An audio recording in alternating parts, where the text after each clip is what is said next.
السلام علیکم ناظرین، میں ہوں آپ کا host Kashif Shahzad. Live with Kashif Shahzad کے پروگرام کے ساتھ ایم وائی کے نیوز ٹی وی کے پلیٹ فارم سے میں آپ کی خدمت میں حاضر ہوں۔ آپ لوگوں سے درخواست ہے کہ نیچے دی گئی بیل آئیکن پر کلک کریں تاکہ ہم آپ سے مزید دلچسپ پروگرام اور نیوز کو شیئر کر سکیں۔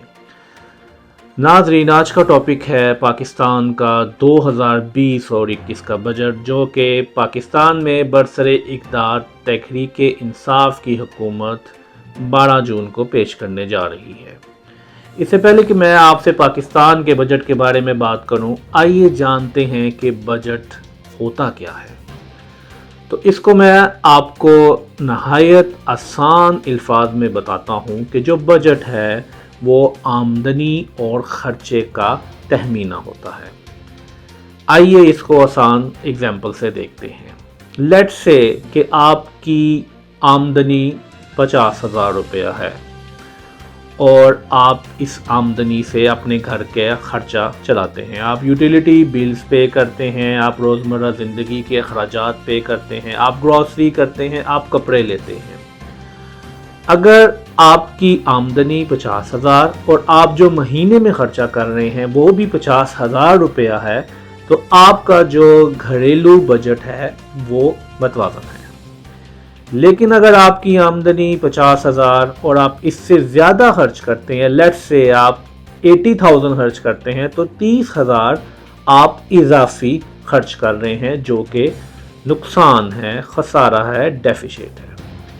اسی طرح اگر آپ کی آمدنی 50,000 ہے اور آپ 30,000 روپیہ خرچہ کرتے ہیں، 20,000 روپیہ آپ بچا رہے ہیں، 20,000 اضافی جو بچ رہا ہے آپ کے پاس، آپ کی وہ سیونگ ہے، آپ کی وہ اضافی رقم ہے، وہ آپ کا بجٹ سرپلس ہے۔ آئیے ناظرین، مزید اسی مثال سے ہم دیکھتے ہیں کہ لیٹ سے کہ 50,000 آمدنی ہے اور خرچہ جو ہم نے خسارے کا بجٹ ابھی نکالا تھا کہ 80,000 خرچہ ہے۔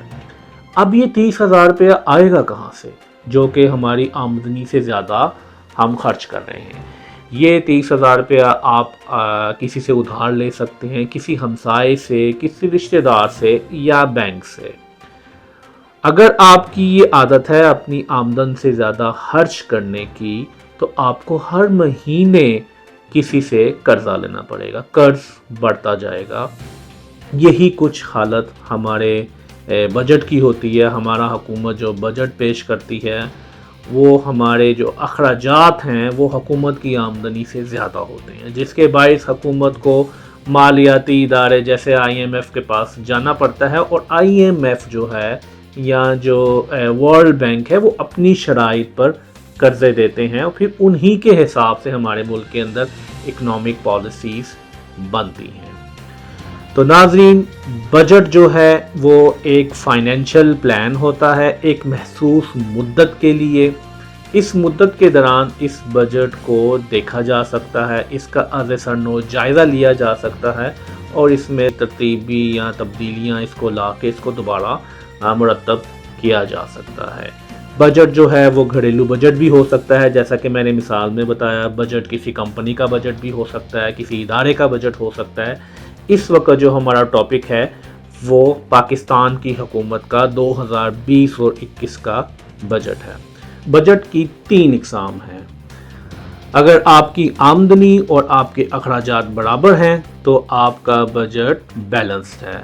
اگر آپ کے اخراجات آپ کی آمدنی سے زیادہ ہیں تو آپ کا بجٹ خسارے کا ڈیفیسٹ بجٹ ہے، اور اگر آپ کے اخراجات آپ کی آمدنی سے کم ہیں تو آپ کے پاس اضافی رقم ہوگی، تو آپ کا جو بجٹ ہے وہ سرپلس ہے۔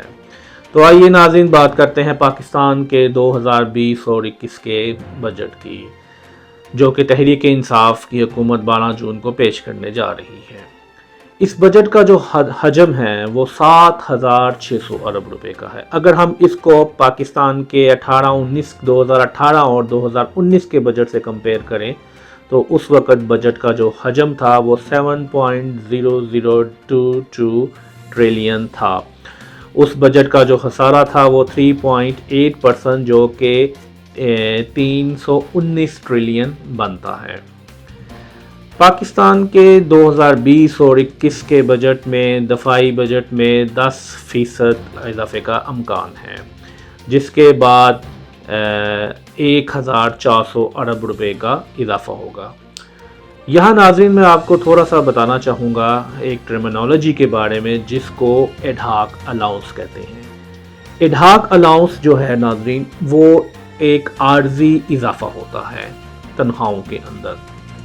جب آپ تنخواہوں میں مستقل اضافہ کرتے ہیں تو اس مستقل اضافے کی وجہ سے جو آپ کو مراعات ملتی ہیں ریٹائرمنٹ کے بعد، جیسا کہ پینشن ہے، تو اس میں بھی اضافہ ہو جاتا ہے جو کہ قومی خزانے پر بوجھ بنتا ہے۔ تو قومی خزانے کو اس بوجھ سے بچانے کے لیے ایڈہاک الاؤنس کے نام سے ایک عارضی تنخواہوں کے اندر اضافہ کیا جاتا ہے۔ پاکستان کے دفاعی خرچے میں ایڈہاک الاؤنس جو ہے وہ 2015 سے پہلے دیا گیا تھا، بعد میں 2015 میں اس اضافے کو مستقل حصہ بنا دیا گیا۔ اگر میں پاکستان کے فوج کی تنخواہوں کی بات کروں تو پاکستان میں 2 دفعہ بڑا اضافہ ان کی تنخواہوں میں کیا گیا ہے۔ 1999 میں نواز شریف صاحب نے ایٹمی دھماکوں کے بعد فوج کے افسران کی تنخواہوں میں ایک بڑا اضافہ کیا تھا۔ 2010 میں پیپل پارٹی کی حکومت نے 100% اضافہ افسران کی تنخواہ میں کیا تھا، اور اشفاق پرویز کیانی اس وقت آرمی چیف تھے، اور ان کا کہنا تھا کہ پاکستان کے جو فوجی اہلکار ہیں وہ دہشت گردی کے لیے جنگ پورے ملک میں لڑ رہے ہیں، اس لیے ان کی تنخواہوں میں اضافہ ہونا چاہیے۔ 2016، 2017 اور 2018 میں ایڈہاک الاؤنس کے نام سے پاکستان کے آرمی کے افسران کی تنخواہوں میں اضافہ کیا گیا تھا تاکہ مستقبل میں جو ان کی مراعات میں اضافہ ہو سکتا ہے اس کا قومی خزانے کے اوپر بوجھ نہ پڑے۔ 2019 میں معاشی صورتحال کی وجہ سے پاکستانی افواج نے والنٹیئرلی اپنا جو دفاعی بجٹ میں اضافہ تھا اس کو سرنڈر کیا، لیکن پرائم منسٹر عمران خان نے اس کے باوجود 5 سے 10% ایڈہاک الاؤنس کا اضافہ ان کی تنخواہوں میں کر دیا۔ لیکن پاکستانی فوج کے مطابق کیونکہ ٹیکسز میں بھی اضافہ ہوا تھا تو اس وجہ سے جو ایڈہاک الاؤنس کا اضافہ کیا گیا وہ ٹیکس میں اضافے کی وجہ سے اس کا جو بینیفٹ ہے وہ افسران تک نہیں پہنچ سکا۔ 2020 میں جو وزارت خزانہ کو سفارشات ملی ہیں پاکستان افواج کی طرف سے، اس میں ایک تو جو ایڈہاک الاؤنس ہے 2016، 17، 18 سے جو چلا آ رہا ہے اس کو مستقل کیا جائے، اور سیکنڈ یہ کہ 10% جو ہے وہ سیلریز میں اضافہ کیا جائے۔ اس کی وجہ معاشی صورتحال ہے، مہنگائی میں اضافے کی وجہ سے یوٹیلیٹی بلز اور دیگر کنزیومر انڈیکس اینڈ پرائسز کا اضافہ ہوا ہے، جس کی وجہ سے نہ صرف پاکستان کی فوج بلکہ ہر محکمہ سیلری میں اضافے کے لیے سفارشات بھیج رہا ہے۔ دفاعی بجٹ کے علاوہ پاکستان اس بجٹ میں سرکاری اور غیر سرکاری ملازمین کی تنخواہوں میں 20% اضافے کا امکان ہے۔ وفاقی حکومت نے اپنے اخراجات کے لیے 490 ارب مختص کیے ہیں۔ سبسڈیز اور پینشن کے لیے 700 ارب روپے کو مختص کیا گیا ہے۔ قرضوں اور سود کی ادائیگی کے لیے 3100 ارب مختص کیے گئے ہیں۔ مزید سفارشات اور تجاویز بھی اس بجٹ کے لیے قابل غور ہیں جن کو ڈسکس کیا جائے گا اور پھر 12 جون کو اس کو پیش کیا جائے گا۔ ناظرین، بجٹ بہت ہی امپورٹنٹ ہوتا ہے۔ بجٹ سے حکومت کی جو اکنامک پالیسیز ہیں اس کا پتہ چلتا ہے کہ حکومت کس ڈائریکشن میں جا رہی ہے، یہ حکومت کی پریورٹیز کو بتاتا ہے۔